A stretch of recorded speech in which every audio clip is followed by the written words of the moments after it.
Bonjour à tous, j'espère que vous allez bien. Ça fait pas mal de temps que j'ai plus fait de vidéo parce qu'il y avait les examens et puis j'avais une angine et d'ailleurs je pense que ça s'entend encore un peu. Et juste avant de faire la vidéo, j'ai découpé mon pantalon en fait pour en faire un short. C'est la première fois que j'ai fait ça. D'ailleurs je pense que je l'ai un peu beaucoup mal coupé. Ça fait ça. Bref, j'ai décidé de vous retrouver dans une vidéo quand j'étais petite. Quand j'étais petite, je faisais pas mal de trucs bizarres, donc j'ai regroupé ça en deux catégories. Les trucs normaux et les trucs bizarres. Je me souviens que après l'école, avec mon frère, on regardait tout le temps Dragon Ball Z, alors que maintenant je déteste ça. J'étais complètement fan de Laurie, genre je l'écoutais jour et nuit. Ma meilleure amie, je serai là, toujours pour toi. C'était vraiment mon inspiration, mon modèle. Ah oui, j'étais aussi fan de La Belle au Bois dormant et je me souviens qu'une fois, on avait été chez des amis de mes parents et j'avais pris la cassette avec moi pour la regarder là-bas avec leurs deux enfants. Et je me souviens que je l'ai laissée là-bas et depuis ce jour, j'arrêtais pas de demander à ma mère quand on retournait là-bas juste pour reprendre ma cassette. J'en avais rien à foutre de eux, je voulais juste regarder encore mon film préféré. Je l'ai jamais retrouvé et vous voyez à quel point ça m'a marqué, je m'en souviens encore. J'étais amoureuse de beaucoup de mecs dans des séries ou dans des films. Genre le premier c'était Harry Potter. Il y avait aussi le mec blond dans Le Seigneur des Anneaux, je sais pas comment il s'appelle et j'ai jamais su. Et il y avait aussi Junior le terrible, je sais pas si vous connaissez, mais c'était un petit garçon qui arrêtait pas de faire des conneries tout le temps. Et je sais pas, je trouvais ça sexy, je trouvais ça bad. Puis il y a les trucs bizarres, une liste bien plus longue. Quand j'étais petite, mon frère arrêtait pas de dire espèce de conne. Et moi je savais pas encore bien parler, alors je répétais en disant espèce de conne. Alors il y a une année... Ah, j'arrive pas à dire ce mot. Il y a une anecdote que je dois vous raconter. Je sais pas si vous avez vu, mais j'ai une dent cassée là. C'était à la piscine. Il y avait un bassin avec des vagues. Et moi, je voulais continuer à être dans les vagues, même si ma mère m'avait dit qu'on devait y aller. Et je me suis rapprochée du bord et il y a une vague qui m'a emportée et je me suis cognée la mâchoire contre un escalier. Et depuis ce jour, ce truc de mer là, quand j'étais petite, je voulais devenir actrice de dessin animé. Ah ouais, il y a aussi une autre anecdote. Dans le couloir, il y avait une porte, mais qu'on savait pas bien ouvrir parce que de l'autre côté, il y avait une armoire qui la bloquait.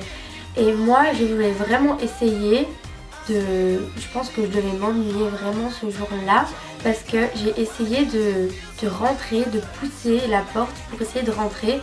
Sauf que j'ai commencé à passer ma tête et du coup ma tête elle est restée coincée. Ah, et j'arrivais pas à en ressortir, alors j'appelais, je criais et ma mère elle est venue, dans mes souvenirs elle est venue et elle a dû appeler mon papy pour qu'il déplace l'armoire et qu'il me sorte de là. Quand j'étais petite, je croyais que les adultes étaient des robots et que moi aussi j'allais en devenir un en grandissant.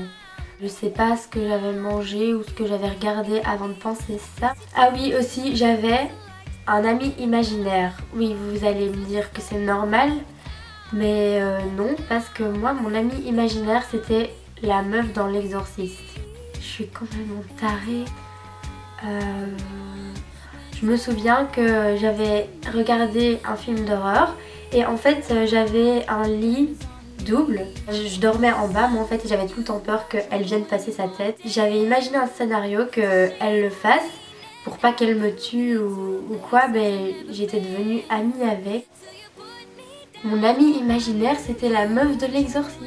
Quand j'étais petite j'avais une de ces joies de vivre.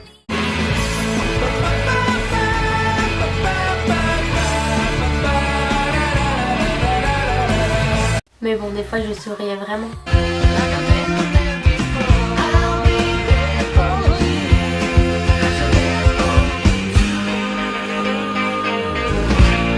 Quand j'étais genre en primaire, Pour la fête des mères, notre prof nous avait dit qu'on devait faire un livre des recettes et je pense qu'on y avait passé plusieurs semaines à faire ça, à enregistrer, à chercher les recettes et à les écrire sur l'ordinateur et tout ça.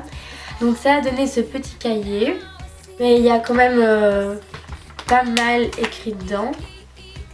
C'est moi qui avais choisi, enfin c'est nous qui avions choisi les recettes. J'y avais vraiment mis de l'amour, j'avais passé du temps à le faire.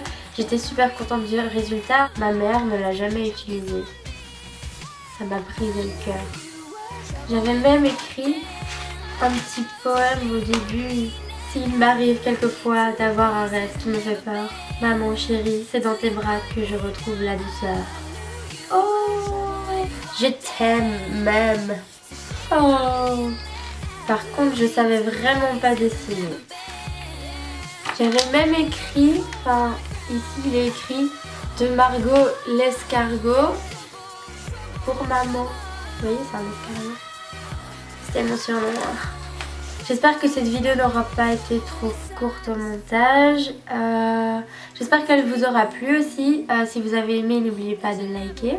Je vais essayer de faire plus de vidéos parce que c'est vrai que ces temps-ci j'ai pas été très disponible. Je m'en excuse d'ailleurs. Abonnez-vous à ma chaîne, ça me ferait super plaisir. On se retrouve dans une prochaine vidéo. Bisous bisous.